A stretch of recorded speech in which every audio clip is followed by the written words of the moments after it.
coisas que são importantíssimas, fundamentais, para que possamos conduzir a nossa vida. Eu tenho procurado mostrar às pessoas que Deus deixou no início do Gênesis os códigos, os princípios, que se obedecermos podemos conduzir a nossa vida de uma forma extraordinária. A Bíblia é um livro que precisamos ler diariamente, porque todas as vezes que lemos há uma mensagem diferente. Ela é viva e ela se adequa, ela se adapta, ela fala conosco. Mas quando o assunto é vida na terra, 2 capítulos apenas, se forem lidos e entendidos com maestria, darão a você um nível de vida nessa terra extraordinário. Só 2, pastor. Nossa, só 2. Eu não estou falando de salvação, eu estou falando de vida terrena. Às vezes focamos demais no reino de Deus e esquecemos que Jesus, quando ensina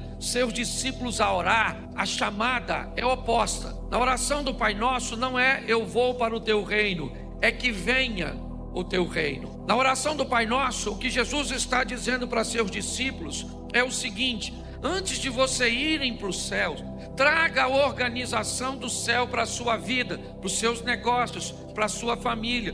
Por isso ele diz: seja feita a sua vontade, assim na terra, como ela é feita no céu. É lógico que nós nunca vamos conseguir fazer com que a vontade de Deus ou a organização de Deus se estabeleça no mundo inteiro simultaneamente, a não ser quando vier o que é perfeito, quando Jesus voltar. Antes disso, o que eu posso fazer é trazer essa organização para a minha vida particular, para o ambiente coletivo, talvez um micro ou um médio ambiente coletivo, onde eu consiga trazer a organização do céu, a obediência do céu, a alegria do céu, a ordem do céu. E aí então minha família começa a viver um pedaço do céu, meu casamento começa a viver um pedaço do céu, meus negócios começam a ver um pedaço do céu, e a minha vida começa a ser vista, avaliada como uma prévia de alguém que está montando toda uma estrutura aqui para um dia morar no céu. Não faz sentido algum alguém que serve a Deus, que pretende obedecê-lo, viver uma vida tão desajustada, tão desregrada. Precisamos desmistificar essas duas extremidades, da riqueza e da miséria. Precisamos chamar as pessoas para o equilíbrio, desmistificar essa visão de que se eu tenho dinheiro, eu não posso ter Deus, e para eu ter Deus, eu não posso ter dinheiro. Amadurecer e entender que não há vida, que não há um entendimento maduro de alguém que acredita que uma sociedade consiga se estabelecer de forma sólida e concreta, sem desnível social. Isso é impossível. O desnível social é algo que faz parte da composição da sociedade. Vamos imaginar que estivéssemos num ambiente onde estamos dizendo que todo mundo que recebe Jesus vai ficar milionário. Eu pergunto a você: seu pneu fura, cadê o borracheiro? Está onde? Está em Dubai. A menina que faz o lanche no McDonald's está nadando com tubarões em Cancún. Então o que nós precisamos entender é que Deus preparou uma vida onde cada um de nós temos a nossa métrica, e isso é importantíssimo entender. Quando nós olharmos para os 2 capítulos primeiros da Bíblia, ali nós vamos aprender em Deus como aquele que antes de ter o filho estabelece o sistema, o ambiente, a organização. Eu tenho falado disso o tempo inteiro para vocês, e hoje eu quero falar de generosidade, um dos ingredientes extraordinários da Bíblia. Por quê? Porque a Bíblia não tem problema nenhum com o enriquecimento individual, com o crescimento individual, mas seu foco sempre foi o coletivo. As pessoas que se tornaram grandes são aquelas que conseguiram mudar a vida do maior número de pessoas. Você acha que o nome de Jesus é posto na Bíblia como o maior nome, o nome mais poderoso, sem igual? Você acha que é à toa que a história é contada antes dele e depois dele? Não. O ser humano tem um problema. Que ser humano? Todos pecaram e destituídos estão da glória de Deus. Quantos pecaram? Todos. Você vai fazer seus cursos aí hoje no ambiente do coach, vão dizer que você precisa conhecer a dor das pessoas para criar um serviço. ou para criar um produto para que você enriqueça. Descubra a dor das pessoas. Alguém descobriu a dor de não conseguir um táxi na Califórnia e se juntou com outras e criaram o Uber.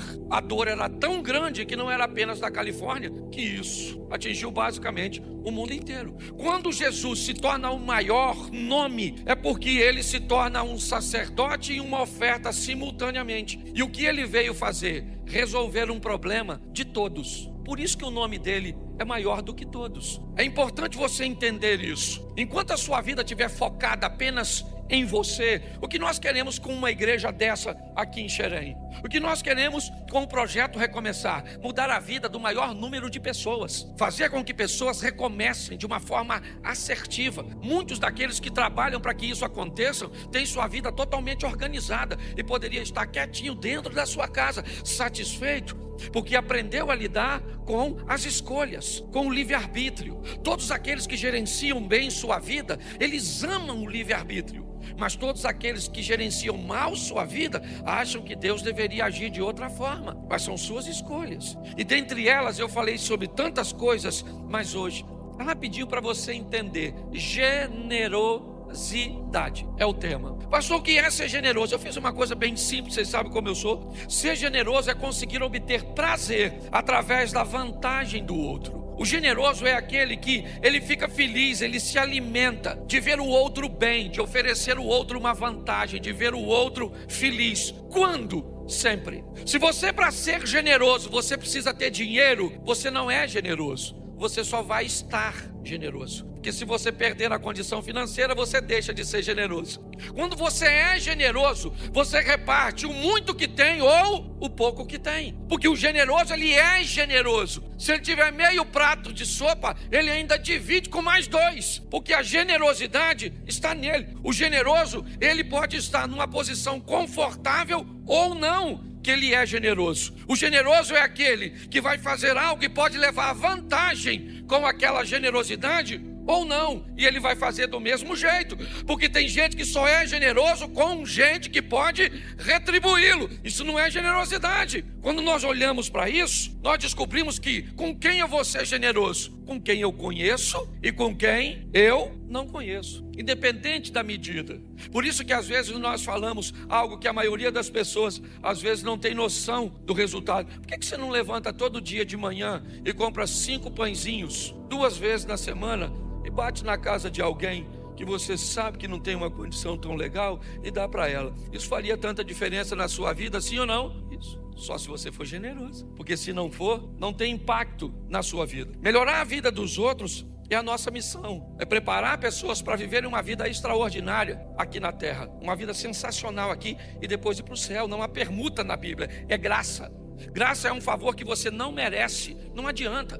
Todas as vezes que você encontra com Jesus, se você encontrar com Jesus de verdade, aprenda uma coisa: todas as outras pessoas desaparecem no momento do encontro, porque Jesus faz com que você veja você mesmo. E quando você olha para você, você descobre que agora, olhando para você de uma forma nítida, mostrada por aquele que te criou, você descobre que você não tem autoridade para criticar ninguém. E aí você consegue se ver como igual ou pior. Porque o apóstolo Paulo diz que dos pecadores ele se via como o pior. Quando nós nos colocamos nesse posicionamento, perdemos o direito de criticar os outros. Por isso, todas as vezes, isso eu falo de mim e já falei isso aqui na igreja, todas as vezes que eu me pego falando mal dos outros, eu sei que eu estou perto do diabo. Todas as vezes que eu me vejo falando bem dos outros, eu sei que eu estou perto de Deus. Se eu estou falando bem dos outros, ah, pastor, mas tem muita gente ruim. Aliás, eu tenho descoberto que não tem gente ruim não, e nem errada. Todo mundo é certo, só pode estar no lugar errado. Todas as pessoas me parece que têm o seu lugar na sua vida. Talvez não tão perto, talvez não tão na tua intimidade. Eu tenho descoberto isso, eu nunca parei para pensar. A gente chega com a vida,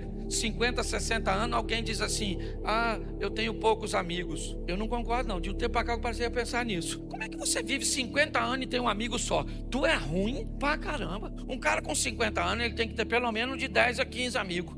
Pode não ser no mesmo nível. É isso que é legal, senão você coloca a pessoa no lugar errado. Eu tenho amigo que viaja comigo, gente boa para viajar. Para ir na minha casa não vai nada. Eu tenho amigo que vai na minha casa, mas não viaja comigo. A mulher é preguiçosa. A mulher dele não divide o serviço com a minha quando vai viajar. Entendeu? Não quer rachar a despesa. Eu tenho amigo que eu conto meu segredo, mas não empresta dinheiro. Eu tenho amigo que eu empresto dinheiro, mas segredo não é de jeito nenhum que conta para todo mundo. E aí eu descobri que todo mundo cabe, é só achar a gaveta, é só achar o ambiente. Por isso que nós estamos tão doentes, porque ninguém quer se relacionar mais com gente. Bicho agora, eu tenho repetido isso o tempo inteiro. Bicho, tem gente criando bicho e pior, botamos nome de gente em bicho. A moça falou comigo, o Antônio. Eu falei, Antônio? Quem é o Antônio? Ela falou, meu cão. Eu falei, seu cachorro chama Antônio? Falei, gente. Ela falou, pastor, o senhor não está entendendo. Meu cachorro só falta... Meu cachorro parece...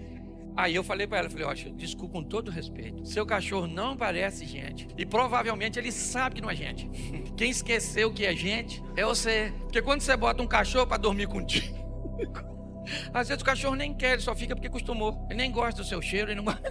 Certo? Ou seja, não é o bicho que está parecendo com gente, é a gente que está parecendo com bicho. E Jesus está para voltar, se é que não já voltou e deixou a gente. Cuidado que você pode estar rindo de você. Não, é importante você entender isso, certo?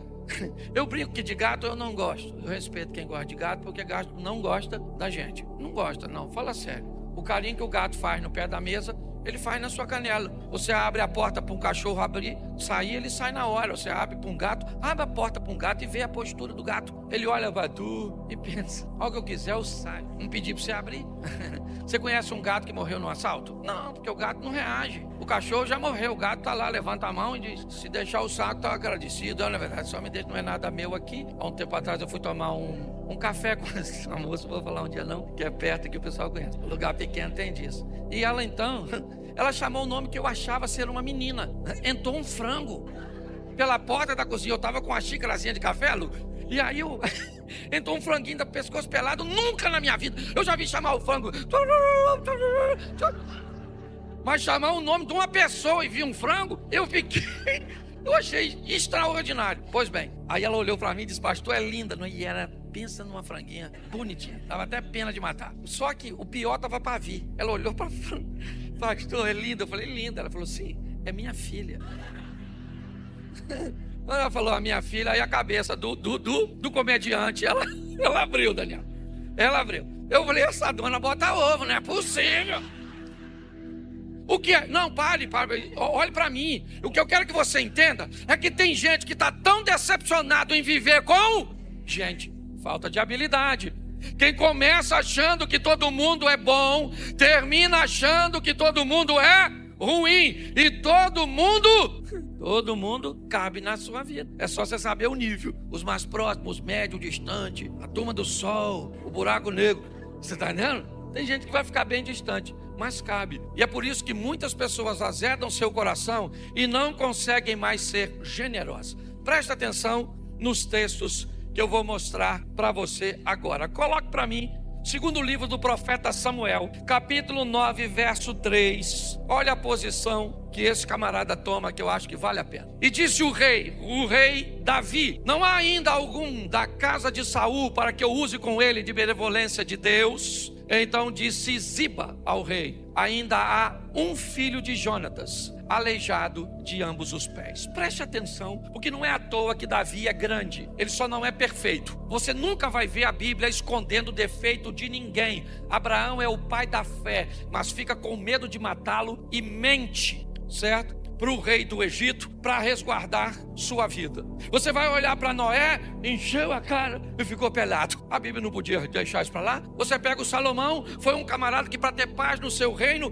casou com a filha de seus inimigos e trouxe a idolatria. Deus nunca teve preocupação de esconder a deficiência do ser humano, mas sempre de ressaltar, certo? A sua perfeição. Quando Davi erra e mata Urias e se casa com a mulher dele, Deus diz, Davi, ninguém vai falar mal de mim por sua causa. Se você não tem apreço pelo seu nome, eu tenho pelo meu. Então ninguém vai falar que eu sou conivente com você. Seu filho vai morrer, aquilo que você fez em oculto vão fazer em praça pública, a espada jamais vai se apartar da sua casa. Então Deus, ele sempre mostrou os grandes, como Davi, porque esse camarada, ele é grande, ele é rei. Porém ainda há da linhagem do rei Saul alguém vivo. Isso compromete seriamente a posição de Davi. Porque se Saul era rei e ele morreu, seu filho ou neto tem direito ao trono. Davi, então, reinando numa posição célebre, ele é um camarada extraordinário. Ele pergunta: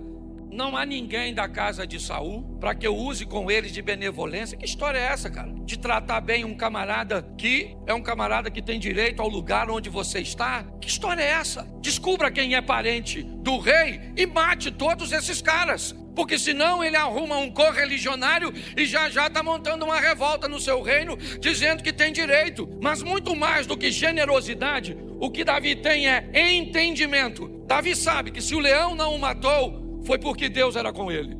Se o urso não o matou, foi porque Deus era com ele. Se o gigante não o matou, era porque Deus era com ele. Se Saul, na época que era rei, não o matou, é porque Deus era com ele. Então ele sabe que se Deus o colocou no trono, só Deus o tira de lá. É importante. Hoje nós temos um dos homens mais importantes, talvez, da nossa nação aqui conosco. Ele já chegou, uma autoridade numa das áreas mais importantes de qualquer nação do mundo, a saúde, e que precisa de conexões, inevitavelmente. Mas as maiores conexões que temos, elas são no céu, estão nos céus, ainda que precisamos de muitas na terra.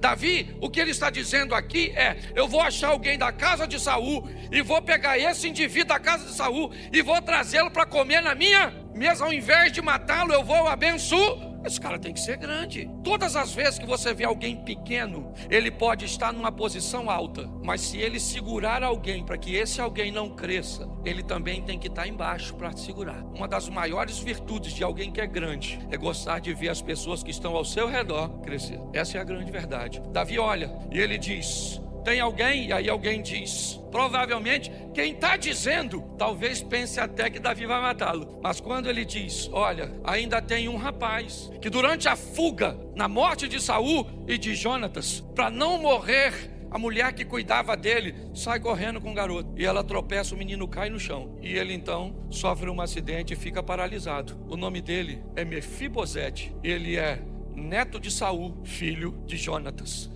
Mas presta atenção o que Davi diz: ainda há, não, volta lá, não há, é uma pergunta, não há ainda algum da casa de Saul para que eu use com ele de benevolência de quem? De Davi? Não, de Deus. Davi é alguém que está numa posição extraordinária, mas ainda consegue dar uma olhada para quem não está. É muito importante nós entendermos isso. O generoso, ele é generoso em todos os ambientes. Se você, para ser fiel, você precisa ficar rico primeiro, isso não é fidelidade. Se para você fazer o bem para alguém, você precisa que esse alguém te faça o bem primeiro, isso só significa que você só consegue viver por reciprocidade, dando àquele que te dá. Eu nunca vi uma das frases mais ignorantes que eu já vi na minha vida, né? É a frase de alguns carros: a minha educação depende, nunca minha educação pode depender da sua, nunca minha fidelidade pode depender da sua. Não, que história é essa? Todas as vezes que alguém faz o mal a você e você se torna uma pessoa má, esse alguém não é seu inimigo, ele é seu discipulador. Essa é a grande verdade. Nós precisamos sobreviver a tudo isso. O avô desse garoto aqui,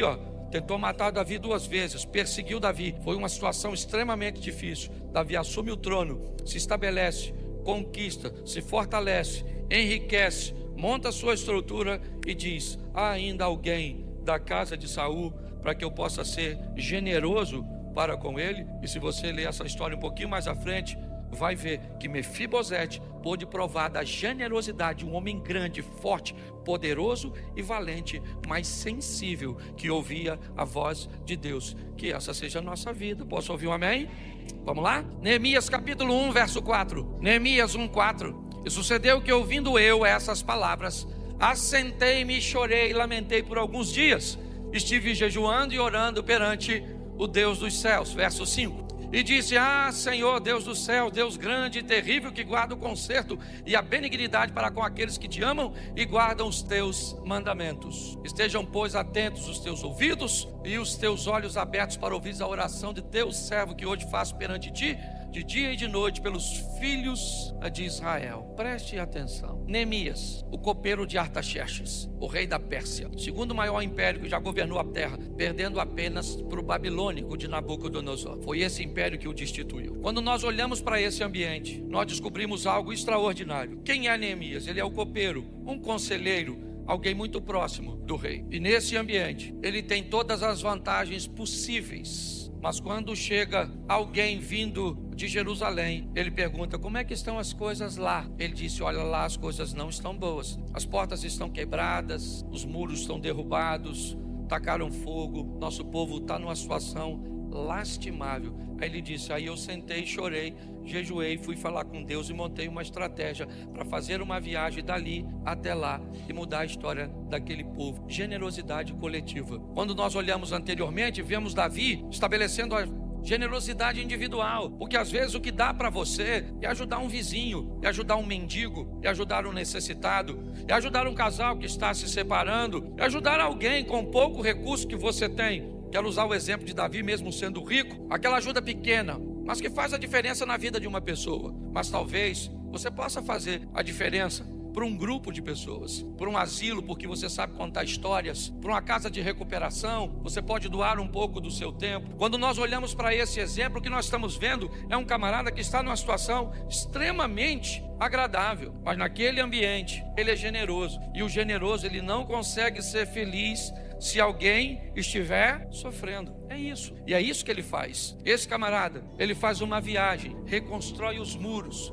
enfrenta os obstáculos para mudar a vida dos outros. Me perdoe o que eu vou falar, mas muitos de nós, se não prestarmos atenção, cruzamos aquelas portas olhando só para o nosso umbigo. É o meu casamento, é a minha dívida, é a minha saúde, é o meu problema, é a minha casa, é o que eu estou querendo, é o que eu estou querendo. E o outro é que se dane, é cada um por si e Deus por tudo. Até os mosqueteiros estão melhor que a gente. Mudar a vida dos outros é a essência. Eu tenho que pular agora para usar o texto, porque eu ainda não comecei a pregar, eu começaria agora. Lucas 10, 25, eu vou ler e depois vocês pegam aí em casa. Eu ainda quero orar pelo ministro, tá certo? Quero agradecer, anunciei que o senhor vinha. Obrigado, Daniel, Wilton, Luciana, que Deus abençoe, certo? É um prazer recebê-lo aqui. Na verdade, eu falei antes do senhor chegar que a vinda do senhor aqui é um cumprimento de uma palavra profética que nós temos para a nossa igreja, que viriam para Xerém, pessoas que nunca viriam aqui, autoridades. E hoje nós temos o senhor aqui. Na verdade, é simplesmente um cumprimento daquilo que Deus já faria. Então eu não vou nem agradecer o senhor por estar aqui, porque eu sei que foi Deus que mandou, certo? Tá bom? E eu sei que o senhor ouve a voz de Deus. Vamos lá,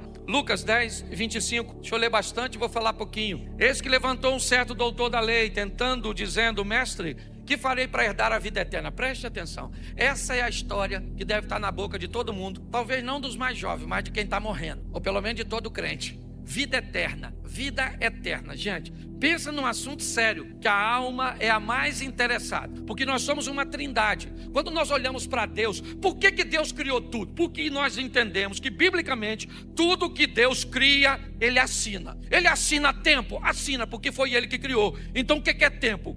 Presente, passado e futuro. Sim ou não? Isso. Quando nós vamos ver Ele criando a matéria, prótons, elétrons e nêutrons. Quando nós vamos ver os estados, sólido, líquido e gasoso. Quando nós vamos ver a música, vamos ver ritmo, tudo que você vai ver Deus assinando. E quando Ele fez você, Ele fez corpo, alma e espírito. Tem duas coisas que você não precisa se preocupar: o espírito, que vai voltar para Deus, ele é perfeito, e o corpo, que vai voltar para a terra. Mas é a alma, vida eterna. Não tem nada mais importante que isso. Por isso que a Bíblia começa dizendo: no princípio cria Deus céus e terra. Céus e terra, porque céu sempre primeiro, terra depois. A terra é importante, sim ou não? Sim ou não? Porque se não cuidar dela, ela acaba. Mas o céu sempre vem primeiro. Quando você se envolve no humanismo, principalmente ateísta, muda o jogo. Você até se preocupa com o céu, mas é primeiro, no princípio criou Deus terra e céu. É a opinião dos outros que vale, é o posicionamento dos outros que vale. É assim que funciona. Esse camarada, me parece que há uma reunião, está todo mundo sentadinho, quando esse doutor da lei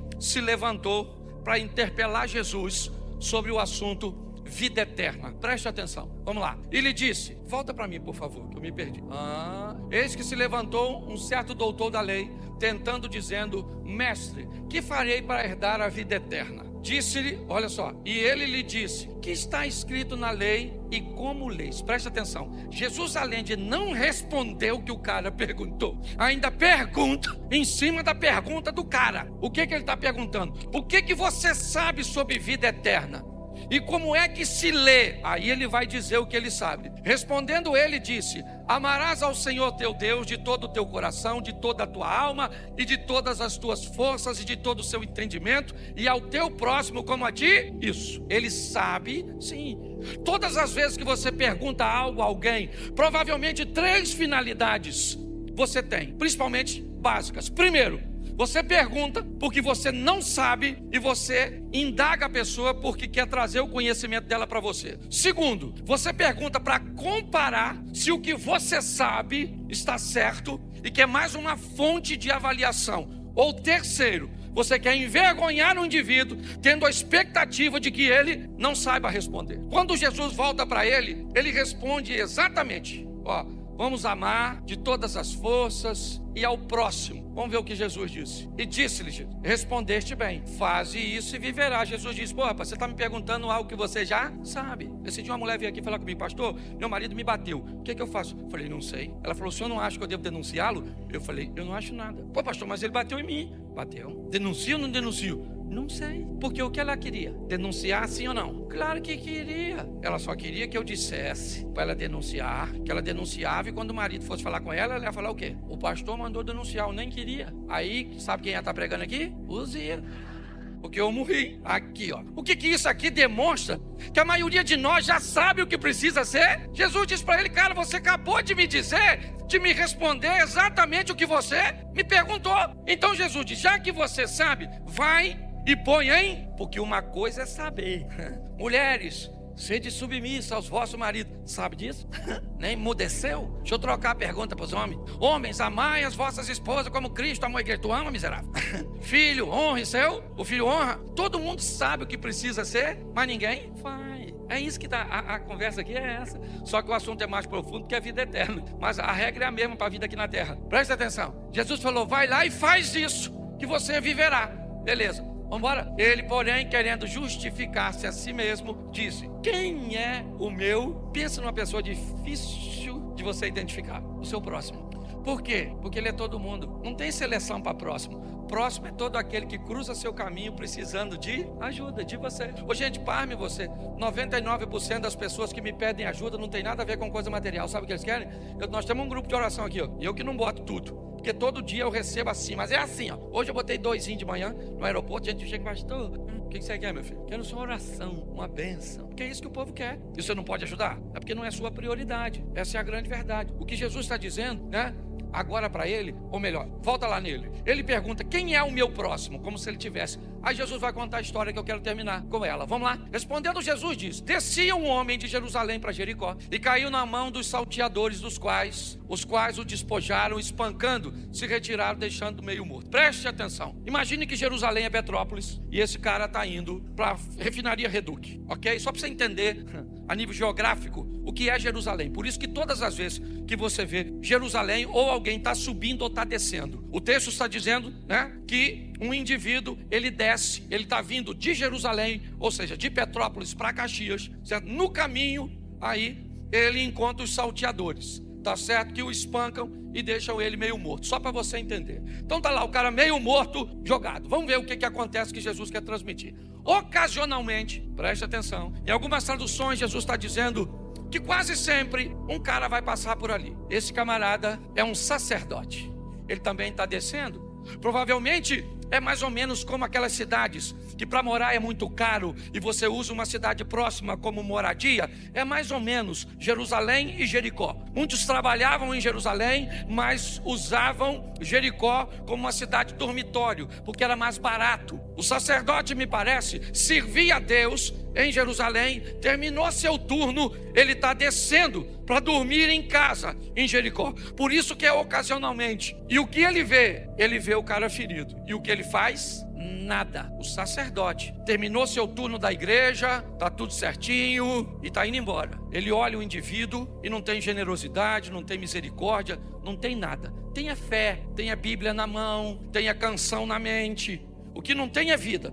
Não estou levando para a extremidade, temos que ter os dois. É só para você entender. Muito bem, vamos ver o que Jesus continua dizendo. De igual modo, então, igualzinho, agora também vem um levita, que também serve na casa do Senhor, um posicionamento talvez inferior um pouquinho ao sacerdote, ainda que todo sacerdote também fosse levita, ok? Mas ele também faz a mesma coisa, observa o indivíduo e deixa o indivíduo onde ele está. Não tem tempo para cuidar, talvez está cansado, tem recursos só para ele e não vai dividir. O que eles não sabem é que o que eles sabem na Bíblia de ajudar o próximo, eles precisam entender quem é o próximo. Anteontem eu estava indo para Cuiabá, fiz uma escala em Guarulhos, e aí uma moça me abordou chorando. Eu falei, o que foi? Ela me disse, eu vim para cá para tentar uma inseminação artificial, eu fiz, meu marido está ali, quando eu vi o senhor, eu quis vir aqui falar com o senhor. Eu falei, é um prazer. Ela falou, gosto muito do senhor. Eu falei, tá certo, Deus abençoe. Porque você acaba acostumando a ouvir as histórias, aquilo pode se tornar comum. Ela virou as costas e foi, sentou e começou a chorar. Quando eu olhei aquela mulher chorando, me deu uma tristeza tão grande. Eu tratei ela com toda a educação possível, é verdade, mas eu poderia ter dado para ela muito mais do que dei. Só que naquele momento eu estava preocupado com meu celular, e aquela mulher estava preocupada com o futuro dela, com ter um filho. Eu então fechei meu celular, fui até ela, abordei os dois novamente, orei com eles, dei uma palavra de conforto para eles. Por quê? Porque o próximo é aquele que passa. É isso que está acontecendo. O cara está saindo da igreja, os dois, da igreja para casa, sabe? Ah, mas eu não tenho tanto. Cuidado com o que você diz que não tem. Às vezes é só um pouquinho de você que pode ficar.